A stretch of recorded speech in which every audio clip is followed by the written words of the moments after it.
Today we are replacing the headlights on this 1999 Dodge Grand Caravan. These are the old ones. First thing you want to do is get yourself a 10mm wrench, and I highly suggest you get one of these guys. They're coming very handy to get into the tight places. You're going to take this one out, you're going to take that one out right there, that one out right there, and then there's one below. So a total of 4. 1, 2, 3, and this one 4. Okay, the next thing you're going to do is just going to wiggle this thing. It's come right out. You're going to disconnect this guy right here and this guy right here and switch it out. Okay, to get these guys disconnected, you just turn them counterclockwise, pull it out, all the way out. Did that one too, counterclockwise. The whole thing pulls out just like that. Okay, so we're going to compare the old one right here to the new one. Nice and clean. Link in the description, guys. Like and follow for more videos.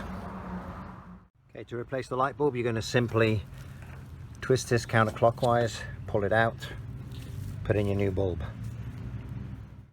So these two units actually come with 2 bulbs. To get them out, you turn these counterclockwise, pull that out, and this guy just pulls right out like so.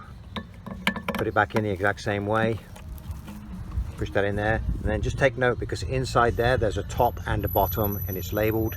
Probably can't see it on the video, but you'll see it when you look inside.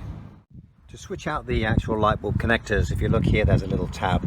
You have to push that tab in, and then if you whip it over, there's another tab on the other side. So as you can see, I've released the tabs right here and there, and it just pulls right out. This is the old one. I'm going to replace it with the new one that comes with the unit. So I've just simply pushed that into the back of the housing along with that guy right there. They only go in one way, so it's pretty easy. Next thing I'm going to do, line this up, slide it back in, and attach the bolts or the nuts. Just for comparison, this is the brand new one. All you need is one wrench, a 10mm, and this is the old one. All you're going to do is repeat the same process on this side, and you're good to go. Like and subscribe, guys. So here's the final product, brand new headlights. Took about 20 minutes, and I believe these headlights fit 96 through 99 Dodge Grand Caravan.